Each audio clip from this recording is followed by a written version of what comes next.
Macam-macam kegiatan ekonomi. Kegiatan menghasilkan suatu barang atau jasa disebut produksi, kegiatan menyalurkan barang atau jasa disebut distribusi, dan kegiatan mengurangi atau menghabiskan suatu barang atau jasa disebut konsumsi. Yang pertama adalah kegiatan produksi. Produksi merupakan kegiatan menciptakan atau menambah nilai dan manfaat suatu barang atau jasa. Tujuan produksi adalah yang pertama, untuk mendapatkan laba, yang kedua, untuk meningkatkan atau menghasilkan barang atau jasa yang berkualitas tinggi, yang ketiga, untuk memenuhi kebutuhan sesuai perkembangan teknologi, yang keempat, untuk memenuhi pasar dalam negeri, untuk memenuhi perusahaan, dan untuk memenuhi pasar internasional, dan yang terakhir, untuk meningkatkan kemakmuran. Selanjutnya adalah faktor produksi, terdiri atas produksi asli dan produksi turunan.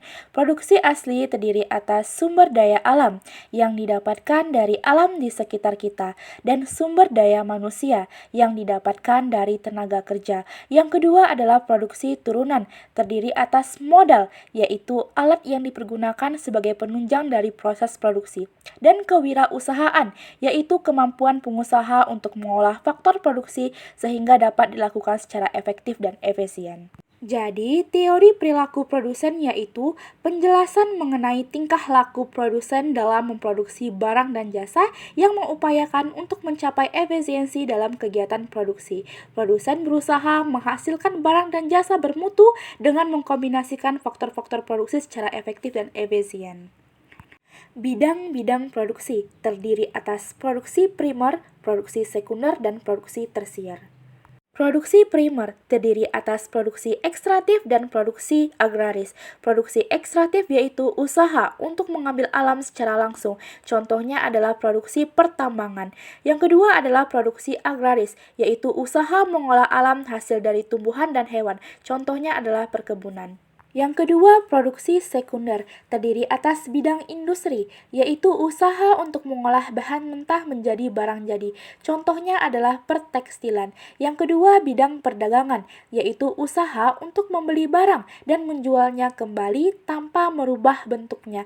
Contohnya adalah perdagangan regional, perdagangan nasional, dan internasional. Yang terakhir adalah produksi tersier, terdiri atas jasa, di mana memberikan pelayanan kepada masyarakat dengan tujuan keuntungan. Contohnya adalah perbankan, asuransi.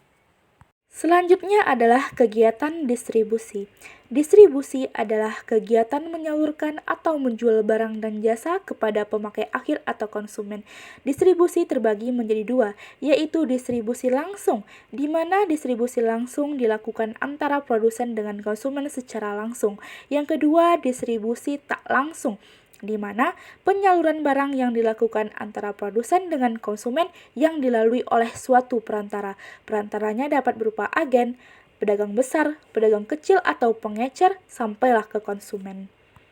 Faktor-faktor yang mempengaruhi distribusi. Yang pertama adalah pasar, yang kedua adalah barang, yang ketiga adalah perusahaan, dan faktor-faktor lainnya. Selanjutnya adalah kegiatan konsumsi. Konsumsi adalah tindakan penggunaan barang dan jasa dengan mengurangi atau menghabiskan nilai guna barang dan jasa untuk memenuhi kebutuhan hidup. Makan nasi adalah kegiatan konsumsi karena menghabiskan nilai guna nasi. Tujuan dari konsumsi adalah untuk mendapatkan suatu kepuasan baik secara jasmania ataupun rohania. Ciri-ciri konsumsi. Yang pertama, mampu memenuhi kebutuhan hidup manusia. Artinya, setiap benda-benda konsumsi harus mampu memenuhi apa yang diinginkan manusia sebagai kebutuhannya. Yang kedua, harus habis jika digunakan secara terus-menerus. Yang ketiga, habisnya nilai barang. Artinya, jika kita mengkonsumsi suatu benda, maka nilainya akan berkurang.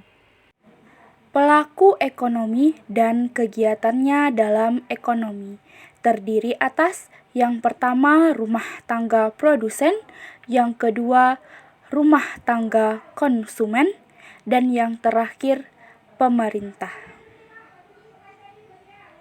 Yang pertama adalah rumah tangga produsen. Setiap bentuk usaha yang menjalankan setiap jenis usaha yang bersifat tetap dan terus-menerus dan didirikan, bekerja, serta berkedudukan dalam wilayah negara Indonesia untuk tujuan memperoleh keuntungan dan laba. Kegiatan pokok rumah tangga produsen, yaitu yang pertama, memproduksi dan menjual barang atau jasa, yaitu sebagai pemasok atau supplier di pasar barang. Yang kedua, menyewa atau menggunakan faktor-faktor produksi yang dimiliki oleh rumah tangga konsumsi untuk proses produksi. Yang ketiga, menentukan pembelian barang-barang modal dan stok barang yang lain. Yang keempat, meminta kredit dari lembaga keuangan untuk membiayai investasi mereka atau pengembangan usaha mereka. Dan yang terakhir, membayar pajak atas penjualan barang hasil produksinya. Yang kedua adalah rumah tangga konsumen. Rumah tangga konsumsi yaitu baik individu maupun kelompok yang bertujuan untuk memakai atau menggunakan barang atau jasa. Kegiatan pokok rumah tangga konsumen. Yang pertama, menerima penghasilan dari para produsen atau perusahaan yang berupa sewa, upah, bunga, dan laba. Yang kedua, menerima penghasilan dari lembaga keuangan berupa bunga atas simpanan-simpanan mereka. Dan yang terakhir, menjalankan penghasilan tersebut di pasar barang sebagai konsumen. Yang ketiga adalah rumah tangga pemerintah.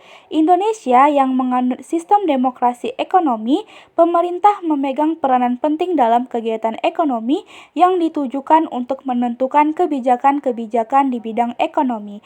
Adapun kegiatan pokok rumah tangga pemerintah yaitu yang pertama, menarik pajak langsung dan pajak tak langsung. Yang kedua, membelanjakan penerimaan negara untuk membeli barang-barang kebutuhan pemerintah.